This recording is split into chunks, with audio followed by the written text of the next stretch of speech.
I just said, Elon, don't do the Roman salute, whatever you do. Oh, hello, and welcome to Not Another Leeds podcast with me, Danny. It's not Brad Pitt, it's Fat Dan. Welcome to Not Another Leeds podcast. And today I am joined by two of the best creators in this sphere. It is Mr. Joe Blackburn, not to be confused, Joe from Blackburn. It's Joe Blackburn. How are we, Joe? I'm all good. I'm still not in or from Blackburn, which is always a good thing to say. Yeah, exactly. And you don't. And we have Mighty Max from Leeds lately. I'm not in or from Blackburn either, so that's another tick in the box. I think this genuinely. I think this is the best intro we've ever had. I think this is the best style we've ever had. I've not messed up, and we're all not from Blackburn. How great is that? It's honestly lovely, and we've only got one small reminder of a crap Lancashire town, so it's we're rolling. Crap's too good. You know what I mean? I think I like to be kind and charitable. That's just you. Yeah. Got to give them. Yeah, that's true. Welcome everyone to the podcast. I did liken this to the dark side of the Force on the Leeds Bros the other day, which I have to address. Where we are not the dark side of the Force, we are the cantina in Mos Eisley, full of scum and villainy. So, if you're easily offended, please stay, like and subscribe. So let's get into it then. Let's talk about Sheffield Wednesday. I'll start with you, Joe. What did you take away from that game apart from 3 points? You absolute bastard. I was going to say 3 points. Beyond that, it's hard to really say too much because it was one of those games where we go into it and we go, okay, cool, we want a win. And we got exactly what we wanted. And it wasn't the most sort of intriguing, like high-intensity stuff. And yeah, Sheffield Wednesday had a little bit more of the ball than we would have necessarily wanted them to at some points. But it was one of those where it's like, well, we've just done the job again. And I feel like that's going to be a lot of what the rest of this season is. It's just going to be, oh, we're at home against the mid-table championship side, and we've won 2-0. Cool. And even like on the road, we're starting to do that a little bit more, and it's becoming consistent now. And a lot of people are like, it's boring football, but it's football that gets what we want. And that's fine by me, to be honest with you. Yeah, I think a lot of people are confusing with boring with routine winning. Is what I like to put down. We're Leeds fans. People want a bit of drama. People want us to see us lose 7-0 and be throwing our chairs on the pitch. Exactly. Yeah, it's a lot of people. Well, I seem very reactionary. I mean, that's an understatement in itself as a Leeds fan. But like, I feel like some fans just want to go, "See, told you so. See, told you it'd fail." Do you know what I mean, Max? Yeah, I do. I don't know if there's like a certain. I don't know. As much as we all loved Bielsa, it's like there's a big old hangover still from that because people are expecting that any other manager would be able to give us entertainment, anything like that. And it's just not going to happen. And in fact, routine winning in games like the Sheffield Wednesday game, to loop it back to that, where we went 1-0 up very early on, and then it seemed like a very even game. But the best teams and the teams who win division titles are the ones who struggle in games and still come out with the 3 points, and to come out with a +3 to your goal difference as well. I mean, you can't complain at that, really, can you? I did think it was a fairly nervy game at times. I thought that Sheffield Wednesday, one thing that we're often not very good at doing as Leeds fans, which I've been trying to do more, is also give the other team on the pitch a bit of credit by going, oh, there is another team here. Danny Roll is a good manager. He set them up in a way where if they hadn't conceded straight away, it would have been a lot more of a difficult game. So you have to give them a little bit of credit that they did have periods in the game where they created chances, and they had periods of the game where they had possession. So there is another team on the pitch, and we can't always do exactly what we want, but to still win 3-0, you can't complain at it, can you? Well, some people can, but I've got a little bit of a prediction to make ahead of time. On Monday, I probably won't be able to watch the match because I've got 7 aside at the exact same time, and yeah. But I am going to predict that if we manage to win 1-0 against Burnley, we will probably look really bad because they've conceded 9 goals all season. But even if we win 1-0 against them, there will be some people coming out saying, we look crap there. And it's like, yeah, because they're third and they don't concede goals. It's going to be boring. That's what that match is going to... This is why I've chosen to go to my late season 7 aside match instead of saying, actually, lads, I'm going to sack this one off. Because it feels like it's going to be those long, drudgy ones.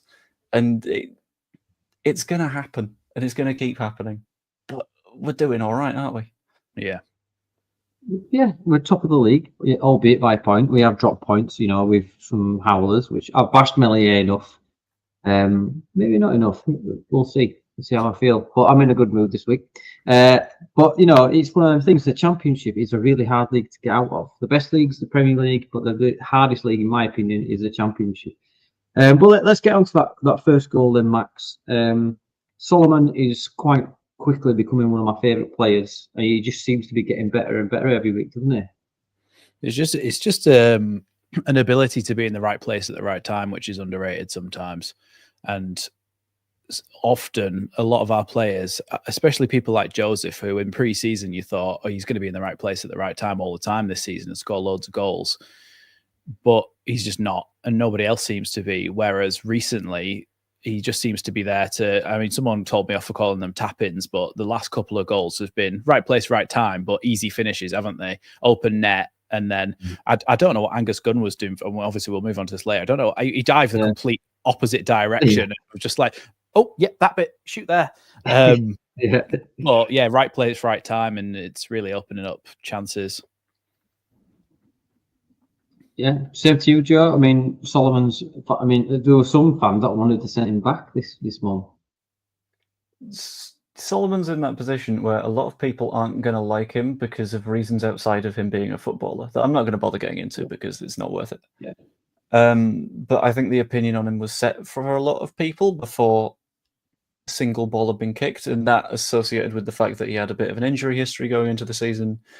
It sort of builds the narrative of this player's not going to be good enough. And then when he is just a little bit of a wizard on the ball and no one can tackle him, people aren't willing to change their mind so quickly. It'll take a lot more for them to go, actually, yeah, he's actually very good. But I think if Firpo starts starting again, which I kind of hope he does, because I think he's the right fit for the Burnley match, I'm just imagining those two on the same flank, and it will be absolutely delicious. I cannot wait for that. I think Ramazani's also been fantastic when he's come off the bench, and he come off the bench and got on a goal and an assist in the Wednesday game, and then did well again at the weekend. And I just thought he's been really, really good, and I'd like to see more of him as well. Maybe substitute appearances coming on a little bit earlier, and I'm not sure. It's difficult for him because he's done amazing to earn himself a starting spot, but the two wingers who are starting at the moment are also doing really well, getting goals and assists. So we've got a good problem to have there. Yeah, it's an embarrassment of riches, and seeing Firpo against Norwich, which we'll talk about, it's another boost. But like you say, when Ramzani came on and you think that he'd lost it, but his tenacity, Joe, just to turn and just to slot it in to that bottom left-hand corner. I've got a magic trick for you. Abracadabra. Mr. James is here. Yes, that's right. I also do children's parties, but the judge told me not to. So, hello, James. Welcome to the... Hello, Daniel. How are we? I am great. Good. We're just talking about the Sheffield Wednesday game, mate. What's your quick thoughts on it? I was just about to go on to Joe. I thought it was a very easy game. Thought we let them have it for a little bit of the game, but I think we were always in control of it. Not really threatened. Don't think they had a shot on target or anything decent. It was just a standard run-of-the-mill Leeds United of this season, winning games, and that's the way. I'm happy for that. The positivity is off the scales there, Joe. Joe, I was just about to tell us about Ramazani and your thoughts on him, mate, on that second goal. I was. You got people basically screaming for Ramazani to start, and I understand where they're coming from because he's very obviously a very, very talented footballer. And I do sympathise with the fact that he's got a lot to do to try and force his way into the side, purely because, sorting, goals and assists of our of our squad at the minute. You've got Piru, who's got 15. And then next up, you got Dan James, who's scored 7 with 4 assists. And you got Solomon, 5 goals, 5 assists. And it's really, really tough to say he came off the bench, scored and got an assist when he is at the same time playing against a slightly more tired back line. So would James have done that? Would Solomon have done that? So it's like Max said, it's the best possible problem to have because we've got, I would say, 4 of the best 5 or 6 wingers in this league.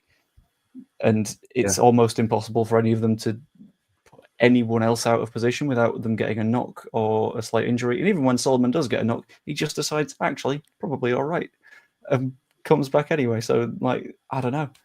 It's the best possible problem. But I think Ramazani probably gets a decent run in the team at some point and shows us what he did earlier in the season as well and holds on to it that way. It was starting before his injury, wasn't he? I think Solomon just sits there and just does like, when you press L1 on, is it Dark Souls, and you just drink a healing potion. And that's that's just what happens, I believe. James, what's your thoughts on Ramazani? Do you think he deserves a start? I mean, I don't know about you lads, but I was actually expecting him to start instead of Solomon.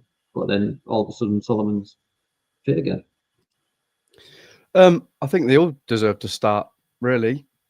Apart from maybe Nonto, he's probably the one that's not doing as well as the others at the moment. But the thing I like about Ramazani is his ability to get back and win the ball back. He's really good at that.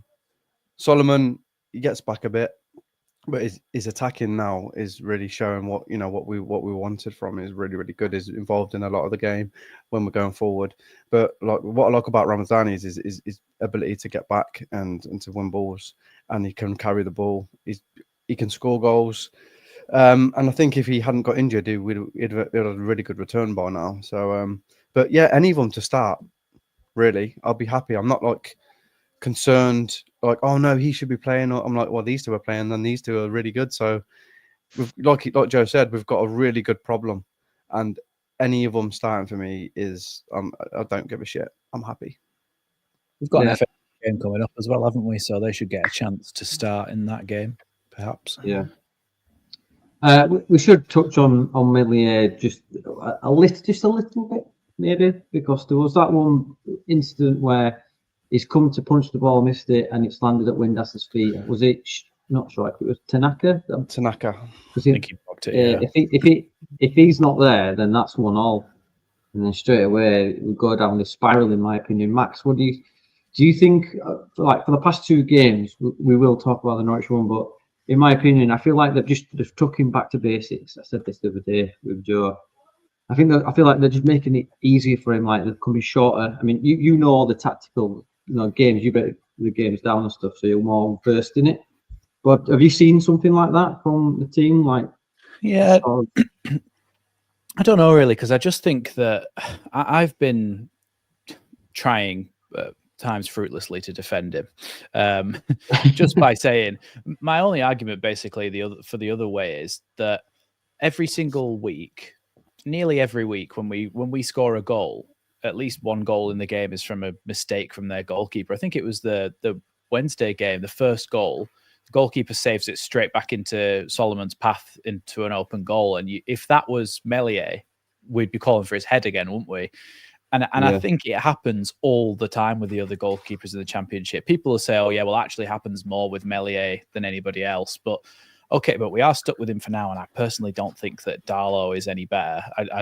I think he's got 2 left feet when it comes to his distribution. And obviously, when we're on the ball a lot, that's what we need. But, yeah, I think sometimes they do go back to basics a little bit with Meslier, come shorter for his passes and stuff, but that's never really been his issue, has it? His distribution's never been that bad. It's his, and I also think his shot stopping is pretty good usually as well from distance, like he's diving across the goal and keeping saves out. It's when it's like, when he's got to claim something, he lacks confidence, which is a bit mad because he's so tall. He's like 6'5", 6'7", or something like that. I can't remember how tall he is, but by this point, you should have that confidence to go out and claim it. And I don't know. I don't know what to do with him anymore, because I think somebody the other day was saying that it's not about age with a player. It's about experience. And you could have a 26, 27-year-old goalkeeper who's played the same amount of games as Meslier, who's only, still 22, 23 or something like that. So essentially, he is that age in terms of his playing age, if you get what I mean. Like, he's had that game time, so he should be doing better. We can't really use the excuse of him being young anymore. So, yeah, for this season, I think he's fine. But if we go up, then that's maybe the time that we start to look at a new goalkeeper. I do think he needs competition. Darlow's not it for me. He did well against Harrogate in the ironic cheers when he caught a ball at the Harrogate game, and then there was the one on Tuesday where Meslier caught the ball without any sort of challenge, and the ironic cheers again. I do feel for him. I mean, Joe, what's your opinion on that? Do you think the team are helping him out massively? Is it a bit telling that we signed Carl Darlow to be competition for Meslier because we thought that's what Mellier's level was, and then Darlow hasn't had a sniff? Is that like maybe a bit of a sign of Mellier's level? We're viewing it as lower than it is because of the errors, and that's fair enough because like they were bad errors. But like it's like Max said, we've got him at the very least until the summer at this point, unless someone wants to come in with a wild bid and we can suddenly sort a very, very quick replacement. But like you're gonna have good and bad stints. He's very clearly a confidence player, and it feels like the way that he wants to try and rebuild his confidence is by actively doing things, when a lot of the time that's the wrong decision to make. Like when he comes to punch balls that he shouldn't come to punch, because he's like, I need to get my hands on the ball because then I'm more familiar with it and I'm feeling a lot more comfortable. Whereas that's sort of the opposite of what he should be doing. He's trying to force himself into a place of confidence, which isn't necessarily the best thing to do. But at the same time, even a Meslier that's trying to do that feels to me like it's better than Darlow, because we rely so hard on that playing out from the back. And Darlow does not do that comfortably at all. Like you can tell in the FA Cup match, it was a lot of people pointed out Gilavogi's mistakes with his passing, but the centre-backs were doing more of the passing because we didn't necessarily trust Darlow quite as much as we trusted Meslier. So it's one of those, they've both got benefits, they've both got drawbacks, and it feels like we've chosen Mellier's benefit drawback package over Darlow's, and we're going to have to deal with it. I do think that with Meslier, there is a certain amount of bad luck that happens in a row. Sometimes people get on a streak of bad luck, and I'm not making excuses for him, or maybe I am. But the Hull game, when he basically tapped it down off his own crossbar straight into the path, that was Hull game, wasn't it? When they equalised or whatever. Goodness. Yeah, that was quick. Now, I've seen that at the high level twice. Once by Pickford, the England goalkeeper, did it against Liverpool, didn't he? Yes. Dropped it straight into the path. And the other one was Dubravka in the Euros on the international stage for, who's he play for? Is it the Czech Republic? Slovakia. Maybe Slovakia. He did the exact same thing as well. So there is precedent that goalkeepers sometimes just misjudge it and get it wrong. And the difference with a goalkeeper is, and look, we're all at the moment singing Solomon's praises, but the amount of times that Solomon has just passed a ball into touch or took a terrible touch and had the ball taken off him, but those errors don't have consequences because he's playing out on the left wing. If Meslier makes a mistake, it's punishable by goal. it ends up in a goal every time. But somebody like Solomon, who's people are singing his praises at the moment, he does make a lot of mistakes on the ball, obviously because he's trying things, but he'll never get any stick for it because there are no consequences for it. And obviously goalkeepers are supposed to be more calm and composed than that. But I just think, he's on a streak of bad luck, and he is going to be our goalkeeper to the end of the season. So there is no point every time we see a lineup, hundreds of people swearing at him, being what's it called, xenophobic to French people for no reason. Excuse me, the reason is they're French. You can't come on here. You can F-bomb, you can call people out. I'm not having you saying that we can't insult the French. It goes way back, us and the French. I mean, come on, Max, you know that. Are you French? No, I'm Are you not any French. French blood? Something a Frenchman would say. No, I mean, yeah, he's getting a bit of stick in it. I mean, There's no point, is there? Because he's going to be in the team still until the end of the season at least. When maybe in the summer, then you tweet out saying, "Oh, let's get a replacement, buy a new goalkeeper, etc." But at the moment, that's just not going to happen. So what's the point? What's the point? People wasting their energy on it. At the same time, you've got like, sorry, just quickly. I know no one's ever going to forgive the Sunderland one where it took the weird bobble off whatever it was in the ground. I do, because it was Kevin Phillips in a mole suit, so I do. Fair enough. But a lot of people won't, and they won't forgive cases in which he's dropped us 2 points. Another case that dropped us 2 points was Aronson missing an absolute sitter on the opening day of the season. Final kick of the game. Almost gained us a point now as well, didn't he? He did, but could have been 3. And it's another case of there's a 2 point swing. It could have been. But no one blames the forward for it. And also, Christopher Flesher in the chat down below. Solomon gave the ball away in the game where Burnley beat us 1-0. Which is coincidentally is my father. Hello, father. Is it? Yeah, that's my dad. That's a coincidence. Solomon's your dad. Yeah, yes, yeah. Oh, okay. But yeah, we absolutely killed Tyler Roberts for it. You remember when he did it back in the Prem and he gave the ball away and they went down? Or Rodrigo, was it? Would you remember when he just hoofed the ball across the opposite side of the pitch? Yeah. We gave him dog's abuse for that, but Rodrigo, it happens. People make mistakes and it costs us points. But this is a point, though, that in the Championship, all of the teams around us drop points every now and again because it's not Man City of the last few years in the Premier League where they just win like robots every week. The Championship is very much everybody tripping over each other until somebody accidentally trips over the finish line. That's this season. Probably the best. That's the best way I've heard someone describe the Championship. We all clamour up this hill, pulling each other down, and anybody can beat anybody, and that's essentially the beauty of football, where on paper you can say, "Oh, they should beat these," but a last-minute winner to the bottom of the league team gets, especially the Championship.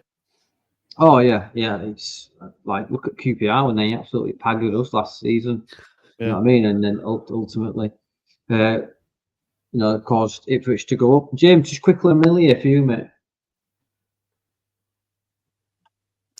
I mean, like, we'll still go up with him in the goal. I mean, he's made some howlers.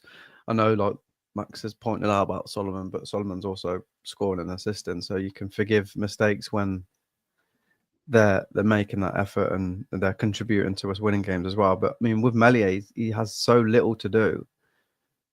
It's almost too easy for him at times, and the Hull one, the Sunderland one is one of them. The Hull one, I don't forgive him because it was beyond the goal.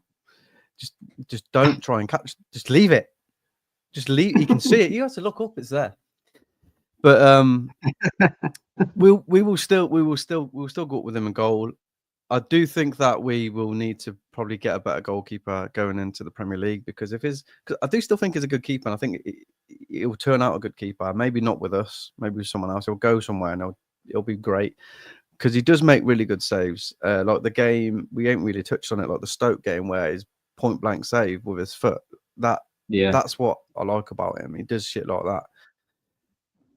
You know what I mean? That's as good as a top corner save. Yeah. It's Do you think, so James, there is something in there, and is this what? Yeah, what you've said there is just like put me in mind of something. Do you think that there's two types of goalkeepers? There's ones that are set to play for. I'm going to use Man City again, but obviously, actually, this is a good example because somebody like Edison, he has been fantastic at maintaining concentration in a team where he doesn't face many shots.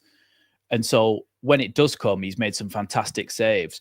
But when he's been in a situation like the PSG game the other night and he's getting peppered with shots and he's making mistakes and letting goals in, do you think that some goalkeepers are built to concentrate for 90 minutes because they're being peppered constantly? Like, as in, Meslier might do better in the lower level of the Premier League where he's getting peppered with shots and constantly having to make saves like the Liverpool game than he would at a top-end Championship. No, that's not true. It's not true, is it? He was there for 2 years, mate, and got slapped. Yeah, what I'm saying is in games like that where somebody is. The thing is, Melee wasn't that bad in the Premier League. I don't remember him making horrendous errors like he's been doing this season. It was the last Premier League season for me where he was defensively we were terrible. Yeah, it was a culmination of things. We can't just put it all on. Like, I remember distinctly the Bournemouth game. The Bournemouth game distinctly where I thought, right, he needs protecting now. There's Millier because he did. I think he did the similar, didn't he? They dropped the ball in the box again. Anyway, that was years ago. So that whole thing went to. But he did make the most saves in the Premier League as well, which is crazy. So he was let down a bit, but was that the season where he also up there? Goals? Yeah, because more shots you tend to save more. We're back here again. Yeah.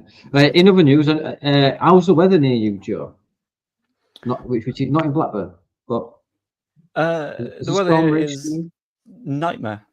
Next door neighbours have the TV aerials have fallen off because of the wind, several roads in the middle of town have been closed. Not because anything has gone wrong in terms of crime, but there's just things falling off buildings. It's great. It's great fun. Like wooden pigeons. What about you, Max? What about near you? Is it bad near you? Well, I swept a load of leaves this deep of leaves outside my front door a few weeks ago.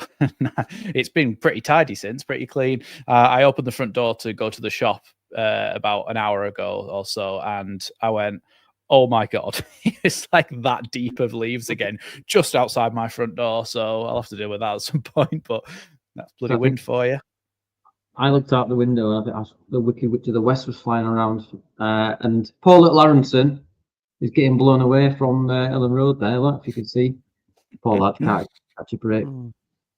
So we came out 2-0 winners. I think it was 2-0. It was 2-0, wasn't it? At the Sheffield Wednesday. This is the momentum graph here, but pretty dominant. I think we were that dominant. They've actually released. We've seen this 3-0. Sorry. I think the mascot for Sheffield Wednesday is absolutely haggard. You know what I mean? Like he's been out in the storm. Shut out a clock there. Look, shut a clock out. Shut a clock out. So let's break it up a little bit, shall we? Have a little bit of fun. So let's move on to guess the player. So what happens here? If you are new here, I will put up an image of a football player with a box on their head. Not a real box. It's something that I've edited online. And I'll tell you something about this player, and you have got to guess. We've had all sorts of guesses. You name it, we've had them guessed. So if you think you know who this person is, whack it in the comments, and if it's safe enough, I'll read it out. So here is this week's Guess the Player. Now, this female footballer persona was very popular in the 90s. Yeah? And she had loads of companions. So you're talking around about early 90s. She went on to have a good career. So if you don't know who this is, then just guess anyway. So who do you think this is? Early 90s, children career. Yeah, children presenter. I'll give you, before she went on to play football. Joe, you look like you've got early 90s. Lots of companions. I'm assuming fairly popular with other celebrities. It can only be Ghislaine Maxwell. It is Ghislaine Maxwell, yeah. Well, I'm not confirming that, but that is a good guess. Max, who do you think it is? I thought you'd maybe given a clue when you said roundabout early 90s. I thought you were talking about someone from the Magic Roundabout, which is actually before my time, so I can't even remember any of the characters. So give me one. Is there one called Zippy or something like that? That's Rainbow. But you're making me feel old here, Max. How old are you? Well, 27. Oh, well, I've got 9 years on you. Don't even ask James how old he is, mate. You're bad as well. Yeah, don't ask. Go on then, Sounds give us a guess. Give us a guess. Who? Me? You, Max. Yeah. asking me? John Travolta. John Travolta's a good shout. Yeah. James, who do you think it is, mate? This female. Specifically in Hairspray, though, where he's playing a female. Oh, I'm gonna, that's a good I'm gonna shout. Fair say enough. It's. Saved it. I'm gonna say Wesley Snipes in the film To Wong Fu and Back. Okay. Whatever I'm going to character assume that that. is. in that. I'm going to assume that exists because I've never heard of that before. But here is what you saw, and it is the one, the only. And if you know you're showing your age, it's Wizardora. Wizardora, you'll adore. No, just me. Not no. a clue. Knew it was a bad idea. Let me know if you know Wizardora is in the comments. So I'm not. Didn't the even know only that was one. Dan, to be honest with you, mate. One for the kids. One for the old kids now. Well, that's just gone to shit. Right then, let's move on. I didn't even know that one. Wizardora, man. Google it. Right, Norwich. We've gone off. Norwich have come and paid us a visit, and we've come out victors. Max, what did you take away from the Norwich game there? 3 points. Yes. Yeah, you bastard. Yeah, I thought that was it. I thought it was a good performance all round. I mean, scoring 31 seconds in is always going to help you out, isn't it? But I mean, we are so good at holding on to Leeds, aren't we? And not Leeds as in Leeds United, or Leeds as in Dog Leeds as in Huddersfield. We're so good at holding on to Leeds. We scoring 31 seconds in, and in the Championship, you're thinking most of the time somebody's going to come back and equalise, aren't they, in the Championship? But we just seem to be able to not concede after we go ahead. It's like been nearly God knows how many games. It's been a couple of seasons worth of games where we've gone ahead and not lost. We've only drawn 3 or 4, I think, in that time when we've scored first. So it's, yeah, we're just ridiculously good at holding on once we've scored. And it's another thing where people are like, oh yeah, well, Tarka's teams, they back off once they've scored. But I mean, it works. It's another 3 points, another +2 to the goal difference. Look, they had a lot of injuries, but I still think we outperformed them. Yeah, 100%, mate. I think this is why it was so imperative. I mean, 30 seconds in, that's 25 seconds of cuddling time, if you know what I mean, for me. Joe, what I mean, apart from the 3 points and the bad puns, what did you take from that game? I mean, you agree with Max? I do. I mean, it's 39 games now we've scored first and won 36 or something like that. Yeah, it's something along those lines. I think it's more than that, you know. Oh, is it? I hope so. It'd be nice if it is. I think it's going to be that plus the rest of the season. But I took just good vibes out of it, to be completely honest with you. I took a sort of, we're being very, very good at being consistent when it comes to being in the lead, because we know that we don't need to overly push ourselves. And we know that if we do the sort of fun, wild, counter-attacking stuff, all we're going to do is open up gaps. So choosing to not do that means that we're in a position where we just keep on winning. And I don't mind if we just keep on winning. It's completely fine by me. Update for you, by the way. Hull are now beating Sheffield United 1-0 after about 5 minutes. Which is good. Gets them under a bit more pressure. Yeah, so was Swansea, though, and they cheated their way back. Joffy was involved in the build-up. He was fouled, but they kept playing and worked out in the end. That's what we like to hear. Good contribution there, Joffy, getting fouled. Well done. You were saying, Joe? Yeah, it's just, we're nice and comfy at the minute, to be completely honest with you. And the one negative that I took from it was I'm getting a bit less convinced on Joel Piroux, because really, when he starts games, he doesn't score goals. He started, like, I think 18, and he's scored 6 in those matches. And if it were Pat Bamford, who scores once every 3 games, not doing much in the build-up and not hugely being a visible presence in the box, everyone would be screaming. It's okay because it could just be a bad lag of form, but I feel it's better to start Joseph, and then Peru versus tired defense rather than the other way around. I've got to say, I do disagree with you on that one, Joe, just because I actually think that his all round, whilst, yeah, your point about the goals, absolutely spot on, but I think his all round play has improved, especially since last season, because a lot of the times last season he was giving the ball away in forward positions and it was frustrating and he was slowing things down. I think this season he's really good at, he doesn't touch the ball that much. And that's something that a lot of times people level against him. But when you're playing against a low block or against another championship team who are going to keep it tight, your striker's not going to be able to get that involved in the game. But when he does, what I like about him is that it's often a first time pass back to somebody else. He'll get the ball and just bang straight back to somebody else and then he'll move. And it keeps us moving. We've said so often that we don't move the ball fast enough because when we're slowly playing it from side to side, everyone on the opposition just gets a chance to get set then, don't they? But I think what he does is keep the ball moving quickly. And a lot of the time as well, he attempts to do that thing where ball comes into his feet and he just sends a curved ball back like onto the wing first time.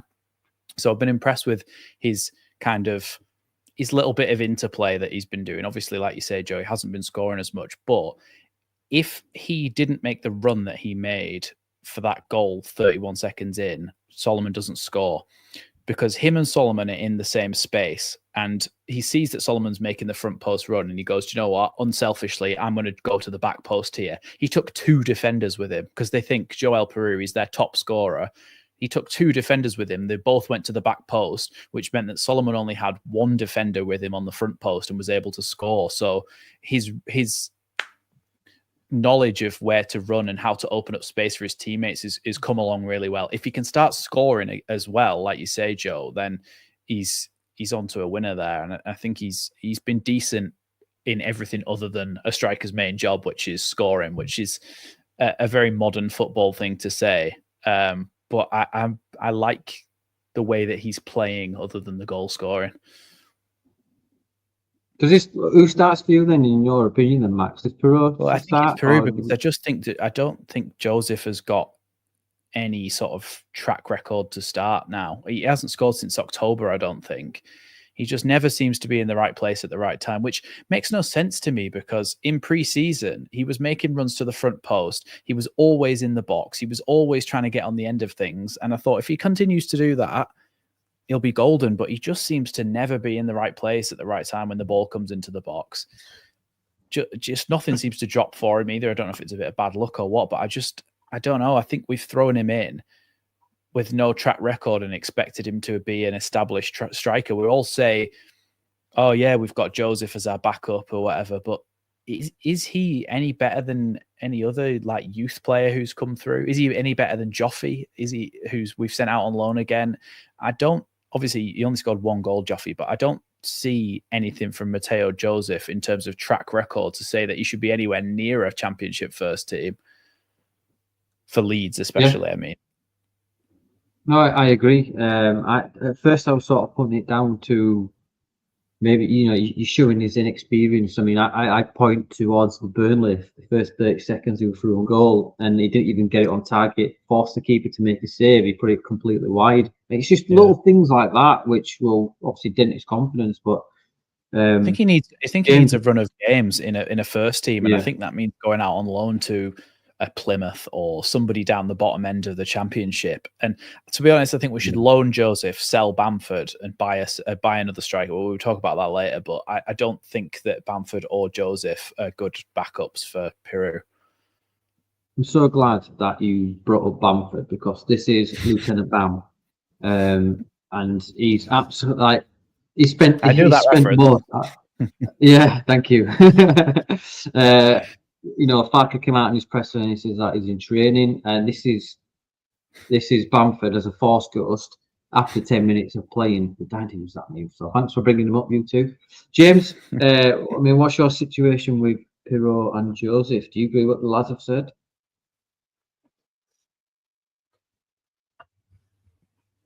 I don't think any of them are great.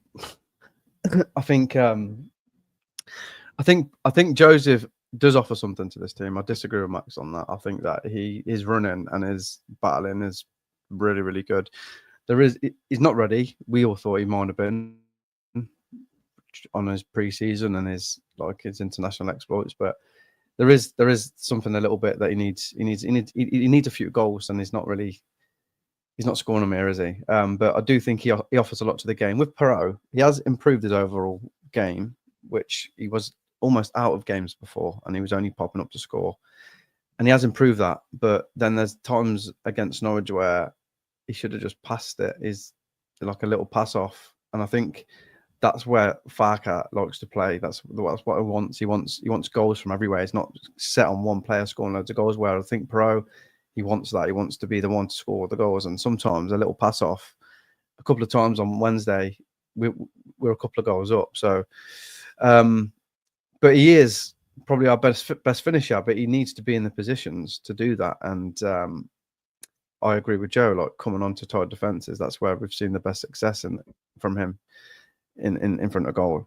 But I think we need better than both, to be honest with you, especially going up. I think that'll do for now, and I think our wingers are really carrying us more than any forwards are at the moment. Getting a better number 10 in, not a better, but an alternative to Harrison, so he can create a few more chances, or getting a new striker in.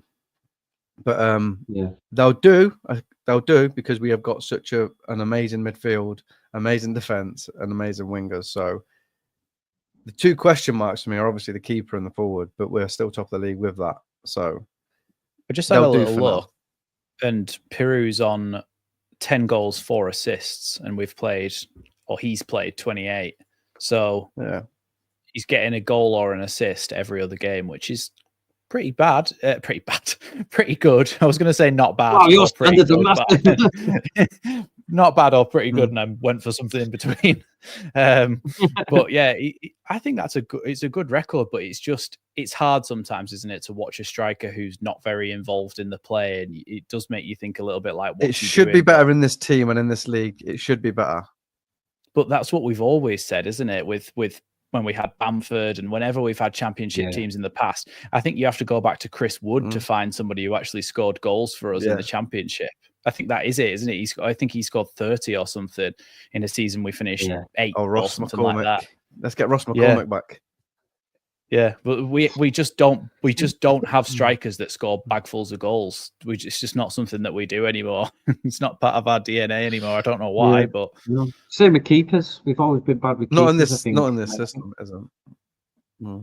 No, I still think that Pirot doesn't really suit us, because I feel like it's too hard with the same coin. Like Pirot, he's good at, if you want anyone to strike it in front of the goal, it's Pirot.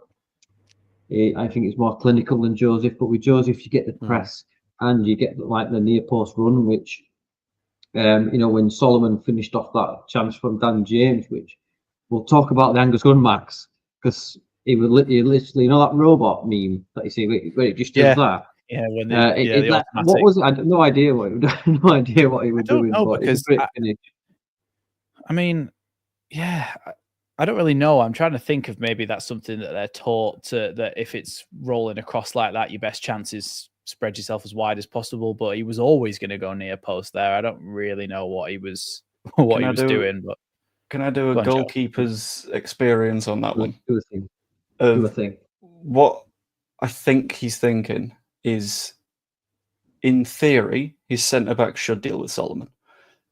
That's not going to happen every single time, but he's got to make a gamble. And I think he's made the same gamble that the two defenders that were drawn away made, which is Piru's probably the bigger threat here. So I think he's going for the ball once it's gotten beyond Manor Solomon. He's going to gather it up after his defender stops Solomon getting to it, is what I think he's gone for. But obviously he's misjudged it. Solomon gets a shot off. Goal. Yeah, I mean, what a good move that was, by the way. The pass from Aronson, the little back heel flick from Bogle. We've said about Aronson's I've said certainly that his final ball isn't great sometimes. The weight of pass into Dan James down the wing was unbelievable. Dan James, the bloke's here and Dan James is over here, and Dan James has time to run diagonally across his path before this guy gets there, and he's still not quick enough to get it and put it in the box. Nice one. Always fans of a good pun here. Fantastic. Yeah, I like his Gilly from Auto Know Better. We always take the mick out of him saying that because he hates Aronson. He probably hates him. So I've been trying to make is pre-assist an actual thing? Is it a statistical thing? Yeah, it's the same as it's goal creating actions or shot creating actions can be like so say I passed it to you, you passed it to Joe, and Joe had a shot. I would get a shot creating action because I'm involved in the build up. Or even if I got fouled, you took a free kick and Joe headed it and the goalkeeper saved it, I would still be involved in that. So it's just a way to measure how much someone's involved in attacking play. If you sending me with Croc on X, like doing Aronson on a horse with a shotgun and an American flag behind him, just been sending them to the group. But let's talk about, obviously, we mentioned it just before, Max. I'll get your opinions first, James, actually. On the Firpo, leading up to the second goal. So I thought the second goal with Dan James, it was good because it's dropped. I think it might have been Bogle was in his way, but he's managed to hit it. And it looks like it just bimbles in, but it's caught Angus Gunn off guard. I mean, what did you think to that? Yeah, what did you think to the Firpo's sort of coming back into fitness, coming back into the team, and creating this goal?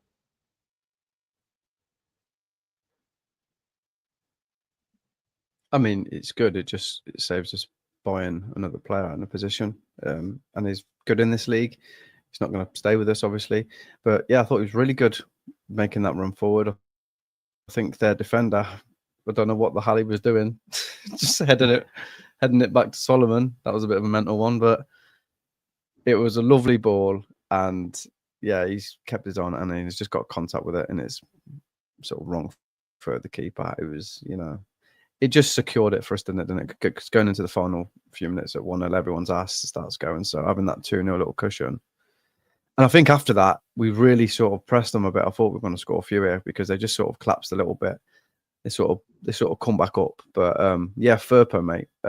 It's good to get him back right now, and it'll be good for the running for the end of the season because I think we've got enough to get us up.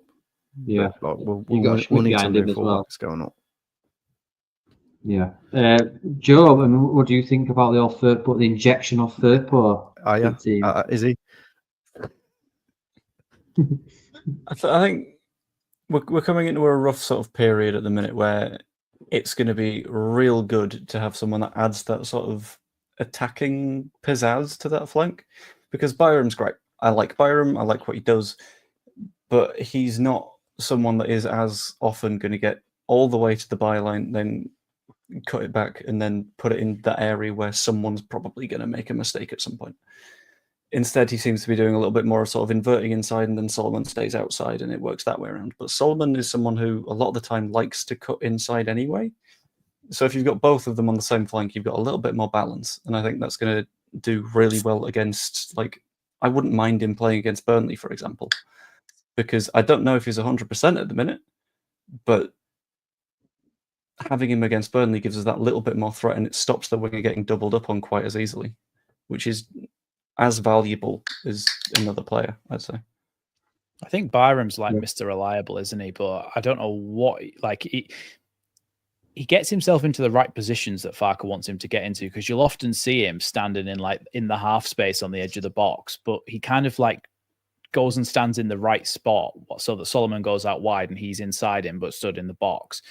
And it's like he doesn't really know what to do once he's there, though. If he gets the ball, he will 99% of the time just recycle it or pass it backwards. But Firpo, like you say, Joe, he's going to be on the outside, on the inside, swapping, interchanging, and he just offers you so much going forward. But Byram's made some odd decisions recently, like kicking the ball away and getting himself a yellow card in that game was the most pointless most pointless yellow card I've ever seen. He's heard the whistle and he's still booted it to the goalkeeper. I said instantly he's going to get a yellow card here. What's that? And I'm sure he's done some other weird things recently where he's just like, what are you doing? But maybe he does need a little bit of a break. He's knocking on now, isn't he? Yeah, in terms of footballing age, he belongs in the footballer's home. Do you know what I mean? Like, he's had a lot of game time, hasn't he? When he's had a lot of game time when he probably wasn't expected to, because Firpo was pretty much the mainstay, wasn't he, out on that left-hand side? And Schmidt doesn't seem to get a look in there for some reason over Byram. Don't know whether that's just because Farke's got years and years of history with Byram at Norwich and stuff or what, but Schmidt has looked decent when he's come on, but I just don't see him getting any game time, and I'm not sure why we bought him. Do you know what I mean? Like, why have we got 3 left backs? Yeah, I mean, I think he's kind of that Swiss Army knife now coming to this for like, because he can play. He's played all. I think Joe. I think it was you that showed me his positions that he played for. Is it St. Gallen that we got him from? Yeah, Or, he played centre mid for them as well, didn't he? Left back, right back, centre mid, on the wings bit as well. Centre back, yeah. It's basically everywhere. It's Stuart Dallas with dreads. Yeah, that's pretty much it. Yeah. Right then, so we came out 2-0 winners against Norwich. I thought it was going to be a bit of a banana skin for me, but 30 seconds in, I was wrong. Seems to be able to keep his cool against his former team, Farker, though, doesn't he? We always I think I saw. Is it 4 or 5 times now he's beaten Norwich? Like consecutively. 4 times. Is it? Yeah, sometimes that becomes a manager's bogey team, doesn't it? Their old team, but he just doesn't seem to be asked. He's just like, beat them again, yeah. So we'll play another little game before we move on and finish up. So this one's called Andrea Russo's Top Notch, and now I'm going to show you 2 images. I want you to tell me if they are top notch in your opinion. It's a top notch. So the first one I have to tell you is pineapple on pizza. Is this top notch for you, Joe? Yeah. You tell by your face that you love pineapple on pizza. Is it top notch or is it not notch? I can back the idea of you need something to break up, like something stodgy. You need something like acidic in there, something to punch through your food. That just freshens things up. That doesn't need to be food if you want. Maybe. Yeah. Send me a burger or whatever you're about to eat. I'll smack it and then you can have it. That doesn't need to be a weird fruit that eats you back whilst you are eating it. Like, put a chili on there or something. What do you mean by it eats you back? Oh, fun fact, pineapple literally eats you back. It's got enzymes in it that like cut away at your flesh gradually as you're eating it. So if you like, I think it was Tom Scott, a YouTuber, who once tested if he could burn off his fingerprints using purely pineapple, and he did, because it was just gradually eating away at the skin on his fingertips.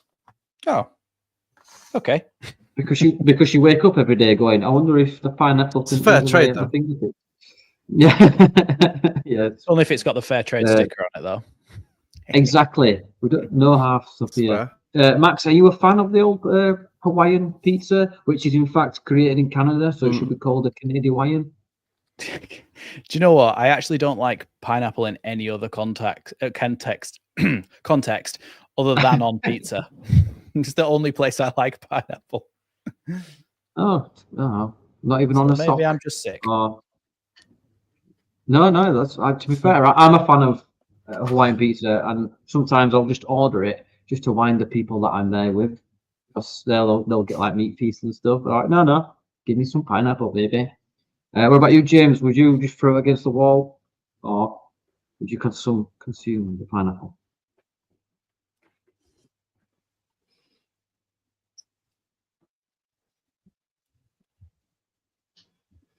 I'll take that as a yeah. I don't like pizza. Right then. I don't mind it. I think pizza's just a made up block of shit that's all right, okay. Right, and the second thing I have to show you is Princess Peach. Now I think she's a bit of a dick. Again? She keeps leading Mario on. I mean, unpopular opinion. What do you? I'll come to you, Max. Princess Peach. Is she leading Mario on, or does she have a secret thing for Luigi? I watched the Super Mario film recently, one where they randomly made Chris Pratt. Yeah, they made Chris Pratt Mario for some reason. I'm showing my age here. I thought you were going to talk about with the original. Joe, do you know what I'm about? Super Mario Bros. I know the one. Yeah, the one from one that's like in real life in New York. Yeah. I've not seen that one. No, but the recent one was decent. The real one. I think you get a bit more. context behind the characters. So yeah, she's all right. She's You think she's a dick? yeah. Think she's a dick? No, No. Okay. yeah, What about can't you, Joe? remember too much what happens in that film, but I think Well- it's not a coincidence the number of times she's found around some other dude's house, and it's like, oh no, it was a kidnapping, I swear. And then the Yeah. next game, it's like, oh, it happened again. She's either an idiot for getting kidnapped Aaron 17 Cooper. times. Aaron Cooper, OnlyFans, Toad's filming it. We've seen it. I get it. It's not on, and that is why the main target in any game of Mario Kart has to be Princess Peach. Just a bad person. On that note, Peach on pizza.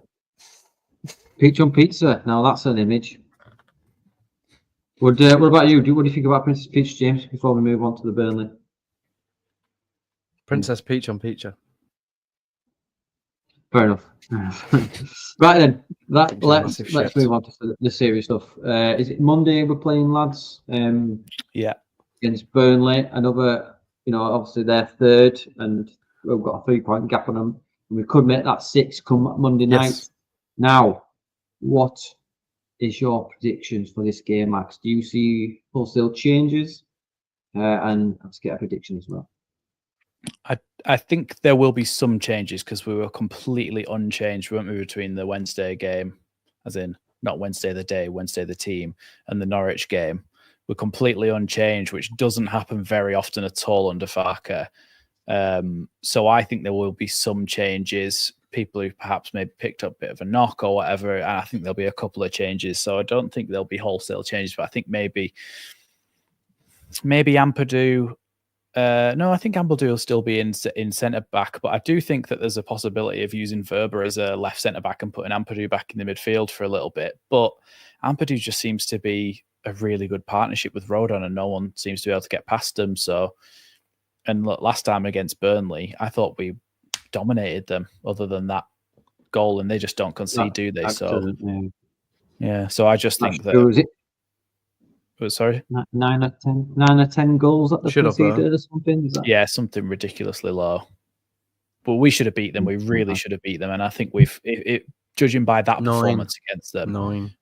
yeah, we've easily got it in the bag to be able to dominate the game. It's whether we can finish our chances or not. I think we will dominate possession. I think we'll win personally. Prediction, Max? I wouldn't mind a draw.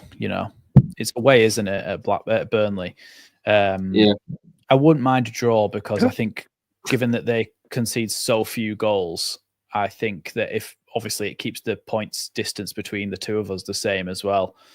So that's what I'm predicting. Maybe 1-1, maybe 1-1 draw. Yeah, I mean that sounds fair. Yeah, I mean depending on what goes on tonight with Sheffield and Hull, so they are still winning at the minute. Joe, what's your predictions for Monday, mate? And a score prediction. I don't see any more than 1 goal. I think if we score, Burnley will try and do their thing, which is just probably try and nick something. And I think we're good enough defensively to stop that. I think if they score, they are going to make that game of football the worst thing that anyone has ever had to watch in all of human history. That's strange. Burnley doing that. It's weird, that, isn't it? I just I've heard of that before. But I think, yeah, at the end of the day, I can feel us potentially scraping out a 1-0 win for this one. I think if we do make any changes, it'll be maybe Firpo coming in for Byram just to liven things up down that left-hand side. Beyond that, I don't really see anything else that needs changing or anything else that is like, I don't know how to phrase it, just sort of like anything that screams out as like if we change this, it'd be a clear improvement. People might say the Ramazani or Nonto conversation, but I think at the moment, the wingers are on pretty damn good form, and it's not really worth taking them out and risking that. It's a good shout, that. House one, that's a righteous one. That's a right house one. Terrible at reading. James, any predictions for you, mate?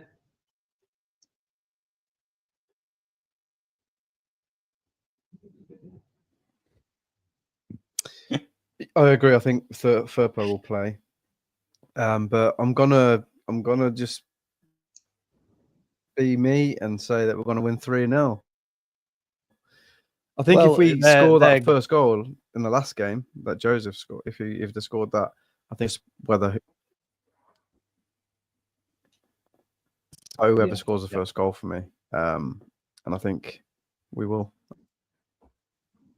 Good. At some point, their goal concession rate has to change, doesn't it? Like the fact that they've only conceded 9 goals, at some point they're going to get pumped, aren't they? And everyone's going to be like, oh, they haven't conceded all season and now they've conceded 4 in one game. Like that always happens. No one goes right to the end of the seasons conceding a goal every 4 games or something ridiculous. It just doesn't. The law happen. of averages.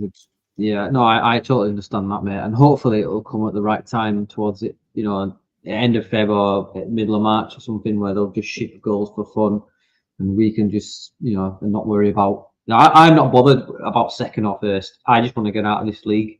Yeah. As long as we can create that gap between third and second, I'm not arsed. Be on Monday, I think we'll win. I think we'll be win 2-1. I think a great away performance, and then I think us and Sheffield might start to drift away after the next couple of weeks, hopefully. Yeah, right then. So we'll get into the last segment. So we'll get into the last segment, and it is this week's Top Knob.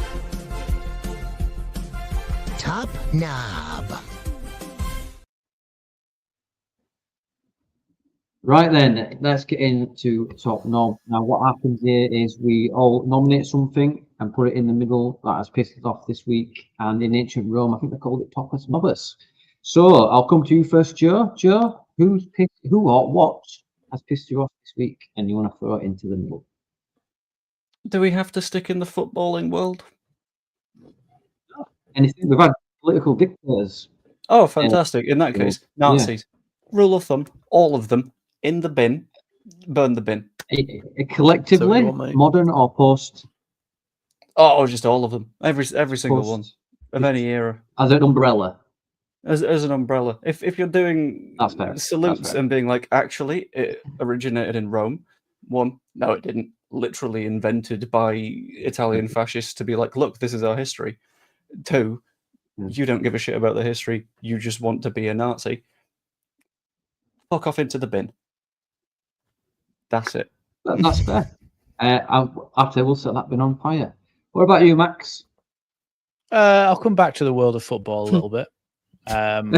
Just a referees in general, every referee in the division, because it's not like the referee against Norwich had a good performance. I thought he let a lot of things go. He was consistent with his decision making. But when you then compare that to the Sheffield Wednesday game, where the referee had his cards out within 5 minutes or something, and then was just carding every man and his dog, he was going into the stands at half time and going, no alcohol on the concourse. So the like consistency between referees, it's like you can't have your own style. It's got to be consistent throughout the division, so that it's fair that everybody is getting held to the same standards in every game. Because otherwise you would see someone being lenient in a game where there's a lot more advantages and they score a couple of goals from it, or someone who's making a game stop, start with cards all the time. I just think the refereeing has been absolutely shocking again this season. And not just for us. Yeah, for everyone. There's been so much of it. Did you see the Sheffield United one the other day? Where they scored, but he disallowed it for being offside, and he was like 10 yards onside. It was absolutely ridiculous. Well, it's just meant it makes no sense. So we've got Nazis and referees, and Nazi referees. James, who are you going to throw into? I'll just rename it Room 101. Yeah. The internet companies. I can't hear what anyone said, so I'm hoping I don't say the same things. But I am going to go with the corrupt EFL and referees as well, because I was watching that Swansea and Sheffield United game, and they could have had a couple of penalties, and they could have had a man sent off, and then lo and behold, Swansea gets sent off, won a red card, not by a long shot, and then they've obviously given away a penalty against us in every game. Is the top knob for me. I'm going to nominate your internet, mate. There was such a long pause where all I don't- you said something and then right at the end you just went knob for me. That's the only thing that Yeah. came through.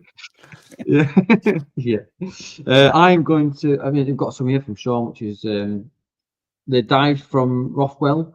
That's a good shout because, I mean, come on, you can tell he were under what's his name at Southampton. And then you got Sean again with Joey Barton for battering his missus. Yeah, he's going in there. People who make long pauses. Do you know what? I'm feeling generous, so let's put them all in the bin, especially the Nazis, because they're stupid, aren't they? It's silly Nazis. So you are this week's top knob. Top knob. I never said it was a good podcast, so you stuck it with us. Thanks very much. Now, The Nazis. thanks very much. Thanks very much to my two great guests. First of all, Max, thanks for coming on, mate. Anything going on with the channel? Just This live watch weekend? alongs, all the games, commentary and all that sort of stuff, and match reactions and maybe some transfer videos if something happens, because Farker did say that it could potentially be something happening. So there could be some videos coming out about that as well. Hopefully we sign some people and then we can all gobble on some information. Yeah. We're all hungry for it. And where can we find you, mate? Obviously, YouTube, Insta. Yeah, and just YouTube mainly. The only reason I even go on X is just to tweet out live in 30 minutes or That's to fair. tweet out the videos up. So mainly And just at YouTube. Leeds Lately. If you don't know, it's at Leeds Lately. Go check him out. He does some great stuff. You still do like the breakdowns and stuff. Yeah, not so much recently because there hasn't been that much Sticking with it, interest in Sticking with Championship. it, smart. In the Plymouth tactical analysis, people will be like, nah. What about you, Joe? I know you did a solo stream just before you came here, mate. Is there anything else happening on the channel this weekend? Just some streams at various points. Each day I'm trying to sort of push myself to do this a little bit more like professionally rather than just ad hoc style. So I'm trying to do stream and a video a day. If I can keep that up, we'll find out. That's a nice little spooky thing. I'll say probably not, but we'll have to see. And I'm trying to do a few more YouTube shortsy bits, including one that's up on my channel at the minute about how I, at the age of 12, accidentally met Peter Andre in a spelling bee. Nice. Do you know what you're spelling? Specifically, nincompoop. Accidentally, my ass. You'll see the story. You'll see the story. Like Was that, Peter Andre also entering a spelling bee for 12-year-olds? Because it wouldn't surprise me. He's about that level. Yeah.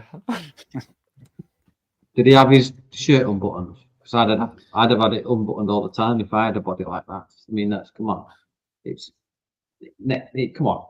You know Were what I mean? you hidden in the waterfall of Material Girl Yeah, yes, exactly. That's or Mysterious Girl? we won't say the name of the island where Mysterious Girl was filmed, but it's slightly more famous now. We'll say.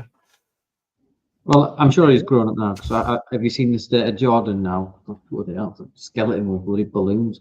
Anyway, moving on. Thanks again, lads, for joining us. James, thanks for coming as well. And is anybody got anything else to add before we shoot off? Because I've got some overreacting lessons. Go on. What have you got to say?